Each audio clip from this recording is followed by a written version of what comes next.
날마다 솟는 샘물과 함께하는 오늘의 큐티 시간입니다. 11월 2일 수요일, 오늘의 말씀은 사사기서 14장 8절로 14절의 말씀입니다.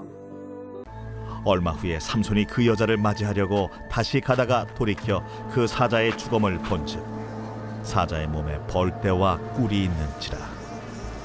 손으로 그 꿀을 떠서 걸어가며 먹고 그의 부모에게 이르러 그들에게 그것을 들여서 먹게 하였으나 그 꿀을 사자의 몸에서 떠왔다고는 알리지 아니하였더라.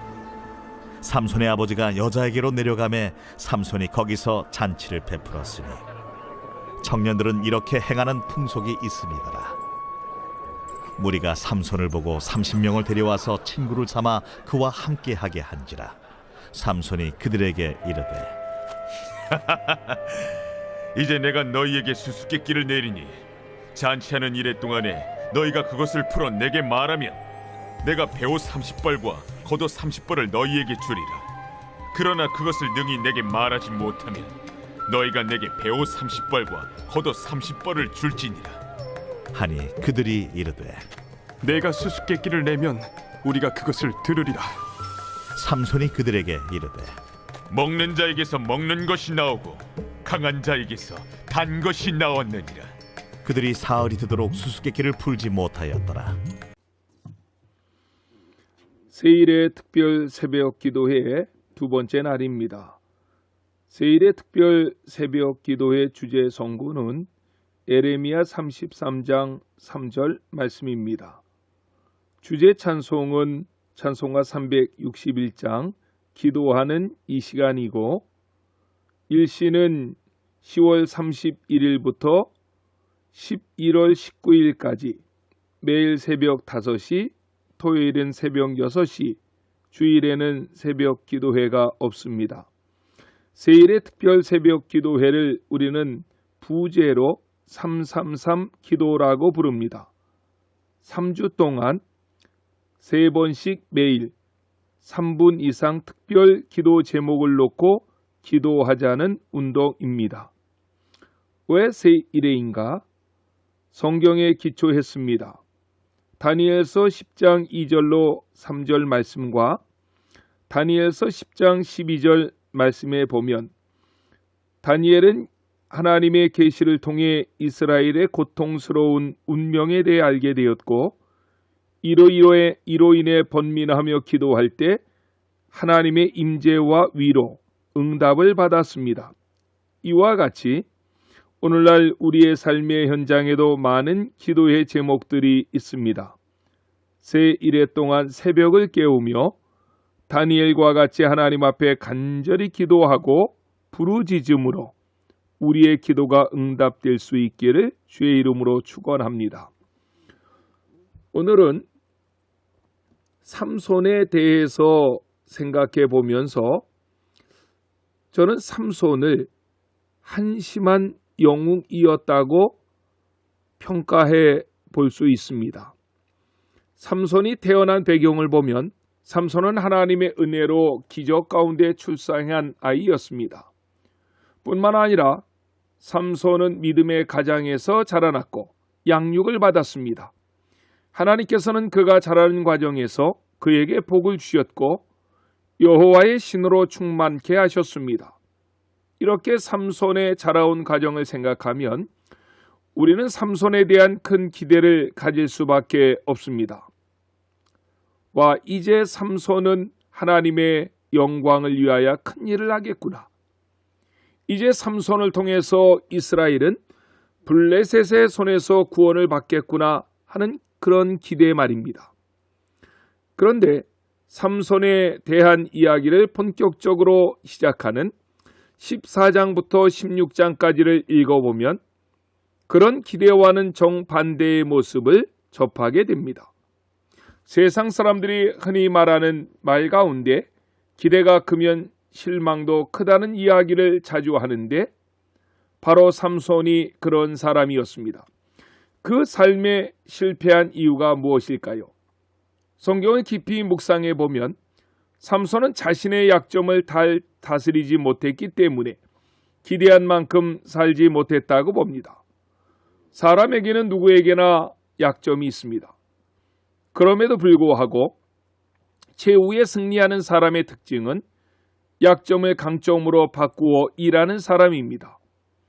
베냐민 지파의 왼손잡이 사사 에웃이라고 하는 사람이 있는데 그에게는 큰 약점이 있었습니다. 사도 바울에게도 약점이 있었고 아브라함과 다윗도 베드로도 약점이 있었습니다. 그런데 그런 사람들은 믿음으로 약점을 다스려 나가므로 그 약점을 통해 도리어 큰 하나님의 역사를 이루었던 사람입니다. 삼손의 약점이 무엇입니까? 사사로서 너무 여색을 밝히는 것입니다. 삼손의 이야기가 본격적으로 전개되는 사사기서 14, 15, 16장을 시작하는 1절 내용을 보면 모두가 삼손은 여인의 꽁무니를 쫓아다니는 것으로 묘사하고 있습니다. 삼손은 그 약점과 단점을 믿음으로 컨트롤하지 못했습니다. 약점을 보완하기 위해서는 믿음으로 하나님 앞에 발버둥 쳐야 되는데 전혀 그러지 못했습니다. 믿음의 눈이 아니라 세상의 눈으로 보는 대로 행한 것입니다. 그것은 믿음의 사람의 참모습이 아닙니다. 오늘 본문에서도 삼손은 또다시 하나님 앞에 부끄러운 모습을 드러내고 죄를 범합니다. 본문 내용은 5절부터 설명할 때 자연스럽습니다. 5절에 보면 블레셋 여인과 결혼하겠다고 부모님에게 떼를 썼고 경건한 사람 마노아와 그의 아내는 삼손이 말한 여인을 보기 위해서 블레셋 지경으로 내려갑니다. 물론 3절에 보면 처음에는 부모들이 절대적으로 반대했습니다. 이스라엘 아가씨 중에서도 아내가 될 여자가 많이 있을 텐데 이방 여인을 데려다가 결혼한다는 것이 말이 되느냐고 야단을 쳤겠지요. 그러나 예나 지금이나 자식 이기는 부모가 어디 있습니까? 블레셋 지경 딥나로 내려가는 중에 이상한 일이 발생합니다. 포도원에서 갑자기 사자가 나타난 것입니다. 좀처럼 있을 수 없는 일입니다. 사자는 포도원에 살지 않습니다. 그런데 갑자기 포도원에 사자가 나타난 것은 매우 해괴한 일입니다.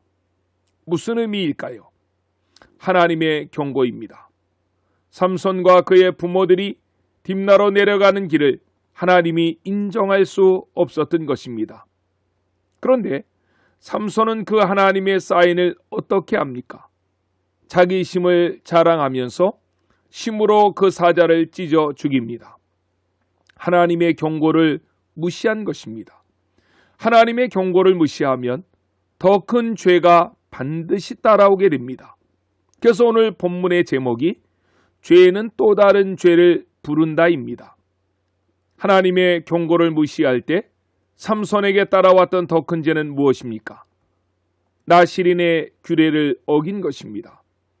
삼손은 나시린으로 태어난 사람이었고 민수기 6장의 규례를 보면 나시린이 해서는 안 되는 세 가지가 있었습니다. 첫째는 포도주와 독주를 마시면 안 되었고, 둘째는 머리를 자르면 안 되었고, 셋째는 시체에 손을 대어서는 안 됩니다.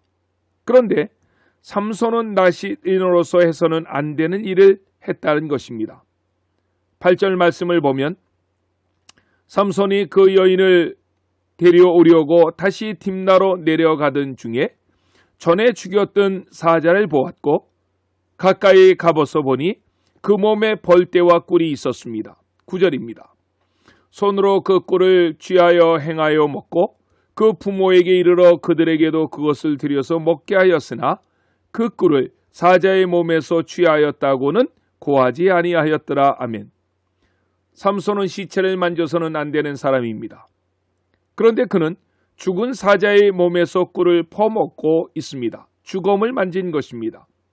그 부모는 어려서부터 그에게 나실인으로서 어떻게 살아가야 할 것을 철저히 교육시켰을 것입니다. 그런데 그는 나실인으로서 해서는 안 되는 일을 했습니다. 계약을 어긴 것입니다. 뿐만 아니라 자기만 범죄하면 되는데 그 꿀을 퍼다가는 부모에게 먹게 합니다. 그리고 그 일에 대해서는 그 부모에게 말하지 않았습니다. 또한 그는 블레셋 여인과 결혼을 위해 블레셋의 풍습을 따라 잔치를 베풉니다. 잔치에는 포도주가 난무했을 것입니다.